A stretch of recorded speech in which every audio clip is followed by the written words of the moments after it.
그리고 이제 손해배상 오른쪽에 85페이지 청구 원인은 손해배상까지만 해서 마무리 짓는데 다 비슷하니까요. 보시면요.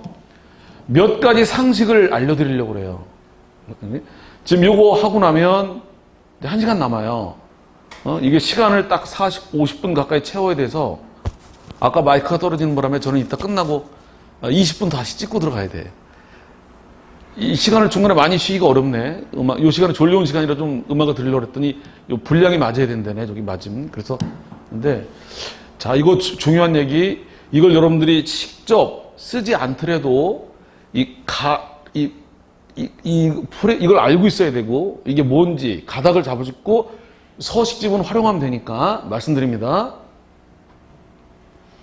손해배상에서 손해배상은 손해는 보통 이제 사람 손해를 말해요. 폭행사고, 산재사고, 교통사고, 이런 사람이 다쳤을 때 손해배상 청구. 세 가지로 나눠요, 이렇게. 적극적 손해, 소극적 손해, 정극적 손해. 적극적 손해는 내 주머니에서 돈이 나간 거야, 치료비. 내 돈이 나간 거. 이거는 내가 다쳐서 일을 못해서 못 버는 거. 위자료로 나눠요, 항상. 그래서 원리를 알려줄게. 방법을 알고 나면 딱 폼이 잡혀요. 이 적극적 손해는 기왕의 치료비, 그리고 앞으로 나갈 치료비, 그래가지고 향후 치료비. 이건 병원에 가면 끊어줘요. 어느 때 이게 들어가냐면 성형수술을 해야 되는 경우. 지금 나중에 이게 꼬맨 자국 없애려고 성형수술하는 경우. 또 이제 이빨 빠진 거, 임플란트나 뭐 이렇게 해야 되는 거. 이런 추정거. 그 다음에 이제 개호비 그래가지고 간병비. 그러니까 보험회사 간병비는 보험에서 처리할 때고 개호비가 필요한 경우가 있어요. 이게 항상 들어가는 게 아니에요. 병원에 간호사가 있으니까.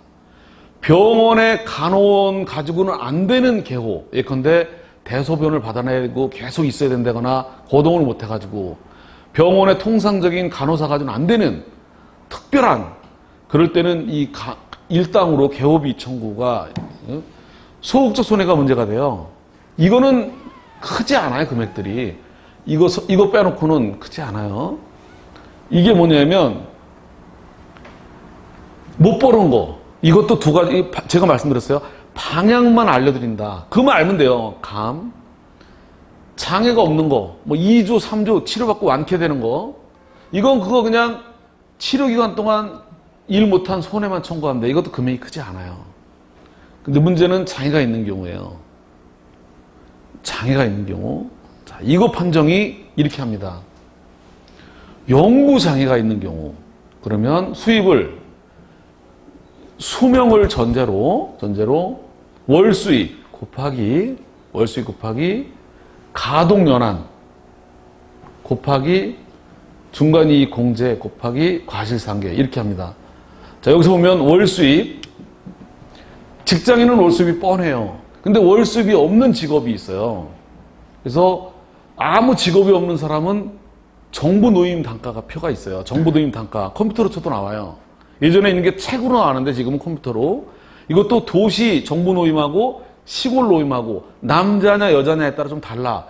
도시 여자, 시골 남자 이런 식으로. 그리고 이건 몰라도 법원에서 알고 있기 때문에. 또 자영업자가 애매해요. 자영업자가 소득신고를 제대로 안 하다 보니까 그 자영업자는 대체 고용, 그러니까 그 사장이 몸을 비워서 대신 다른 사람이 일 볼 때 얼마 줘야 되는지 이런 걸 여튼 이런 식으로 해서 수입이 있으면 수입이 있는 거로 해서 일단 월 수입 큰 틀을 말해요. 곱하기 가동연한이 뭐냐면 정년될 때까지 영구장애니까 정년될 때까지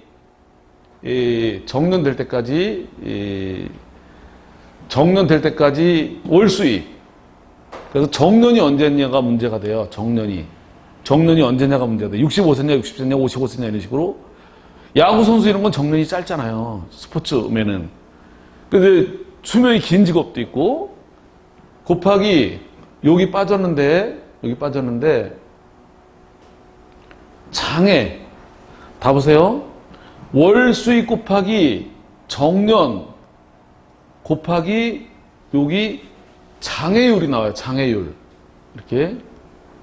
여기 봐요. 월 수입 곱하기 가동연한 정년까지 곱하기 여기 하나가 빠졌어. 장애율. 그래가지고 100% 장애다. 식물인간 됐다. 그러면 이거 그대로 월수익 곱하기 60살 될 때까지 전부 손해야. 이 장애율에서 장애를 어떻게 따지냐면 하반신 마비냐, 팔 한쪽 마비냐, 다리 마비냐, 그 뭐 이빨 몇 개냐, 손가락 몇 개냐에 따라 장애율 판정을 해요. 의사가. 이 사람 이 신체 상태는 100% 비교해 볼 때 몸이 30%가 망가지고 70% 정도만 유지된다 그러면 30%를 잃은 거예요. 이게 한쪽 팔이냐, 두 쪽 팔이냐, 하반신 마비냐, 전신 마비냐에 따라 신체 감정하는 거 있어요. 이게 월수익 곱하기 가동연한에서 신체 감정이 100%면 100%, 30%는 30%. 이 신체 감정 결과가 이 장애가, 연구장애가 몇 프로냐에 따라 달라져요. 근데 그 장애율을 지금 알 수가 없잖아요. 나중에 감정을 해봐야 하는 거지, 의사. 그래서 여기다 잠정적으로만 하는 거예요, 이렇게. 월수익 곱하기 가동연한 곱하기 장애율 곱하기 이제 중간이익 공제. 여기서 말씀드릴게요. 월수익 곱하기 가동연한 곱하기 장애율이 큰 변수로 등장해요. 그래가지고 신체 감정을 했는데 장애가 없다. 난 아파 죽겠다, 좀 죽겠다 그랬는데 장애가 없다 그러면 손해가 없는 거예요. 멀쩡하고 말이야, 일 다 하는데 장애 50% 그러면 50% 물어내야 돼. 그래서 이 장애율 가지고, 장애 판정 가지고 굉장히 예전부터 말이 많아요. 이게 장애율을 어떻게 판단할 거냐 가지고 그 맥브라이드식이라고 외국에서 개발한 식이 있다는 거예요, 외국. 그래서 그거는 외국인한테는 맞지 우리한테 맞냐? 막 그래가지고 문제가 많은데 여하튼 병원에다가 신체 감정을 의뢰하면요, 병원에서 그걸 보면 신체 감정 결과를 이 사람은 뭐 쫙 해가지고 장애가 어느 정도다 이렇게 감정 결과가 나와요. 그래가지고 이 감정 결과가 5%, 10%만 차이 나도 평생 일할 거면 젊은 사람이면 손해수가 엄청 커지기 때문에. 그래서 예전부터 어떤 문제가 있었다?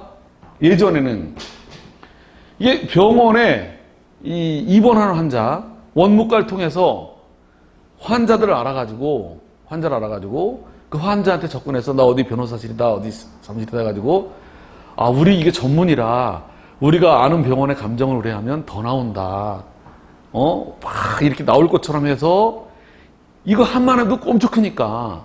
그래가지고 이걸 전문으로 하는 친구들을 예전에 엠브란스 변호사 그랬다. 엠브란스 변호사. 병원에다가 청탁을 한다거나 뭐 그런 소문도 막 있고 그래가지고 예전에 그런 말이 많았어요. 요즘은 많이 그런 게 없었지만 근데 결론은 뭐다? 월수익 곱하기 가동연한 곱하기 장애율이다. 장애율이 100%일 수도 있고 50%일 수도 있고 5%일 수도 있고 10%일 수도 있고 장애율은 감정을 받아야 된다.